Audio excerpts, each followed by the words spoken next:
on a pillar.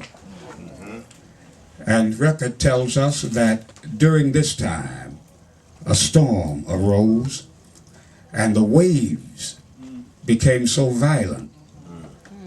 The water became so violent until the waves began to leap over into the ship.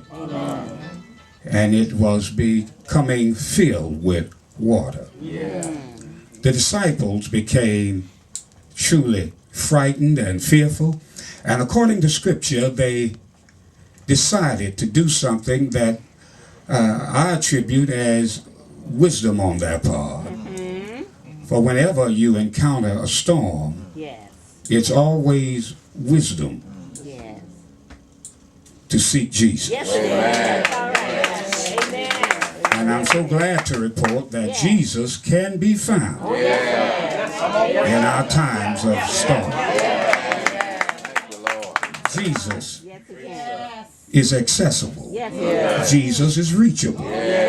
He can be found in the midst of the fury of our storm. The record tells us that there were some men on board who knew something about handling boats. There were some men on board who had experience with the Sea of Galilee. Peter was on board. Andrew was on board. James and John were on board, and they were experienced fishermen. They had knowledge of the Sea of Galilee and no doubt had had their experiences with a share of many storms. But evidently this was a storm beyond their ability to handle.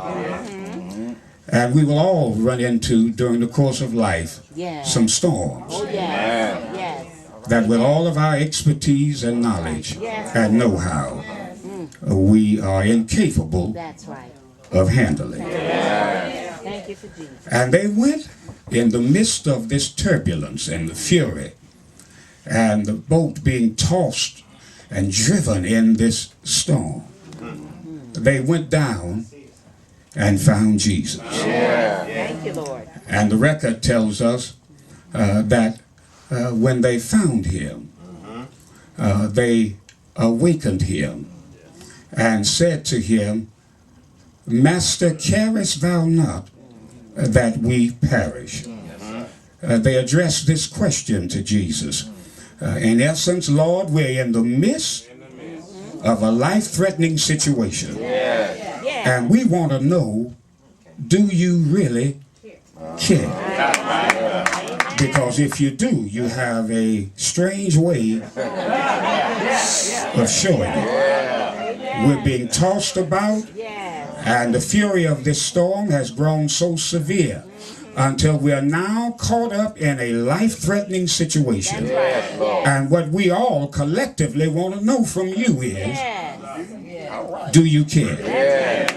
But if we would all be honest, we can all report that we've all, on occasions, in one form or another, found ourselves in some tempests. We found ourselves in some terrible storms.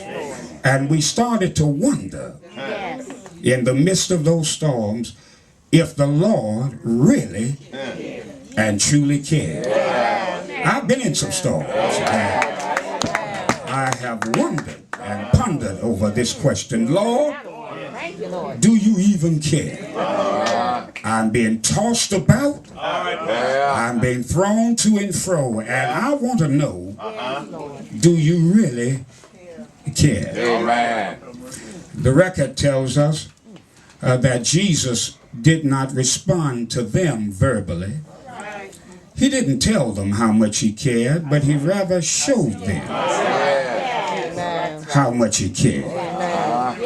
And I would by far rather have somebody who will show me, who will demonstrate that care, as opposed to someone who merely speaks it and expresses it verbally. Jesus didn't tell them how much he cared. He did something even better. He showed them. He demonstrated how much he cared. For Scripture tells us he got up and went up to the deck of the ship And he addressed his words not to the disciples, but to the storm. Yes. He spoke to that storm. Yes.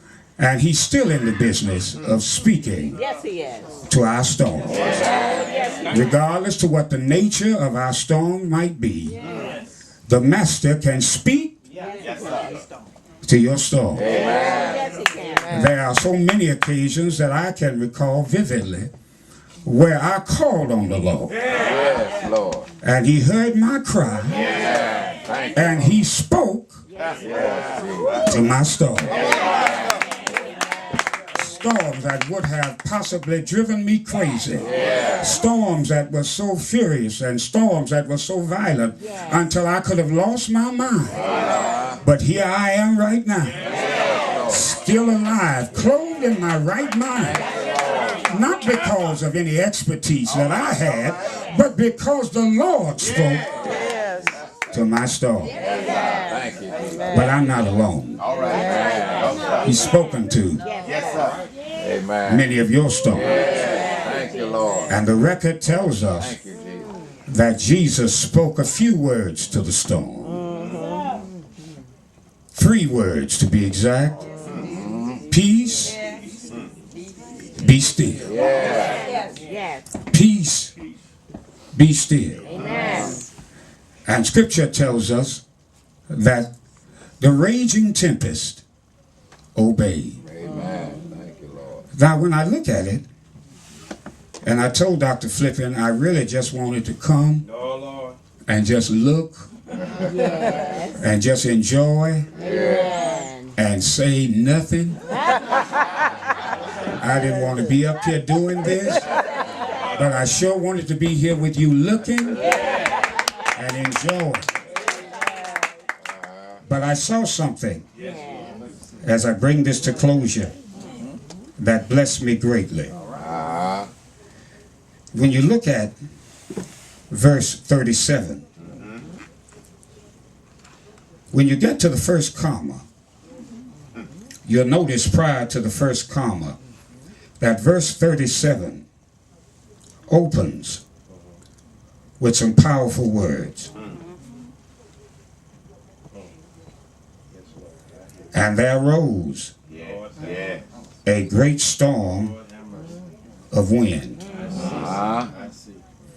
But if you look at verse 39,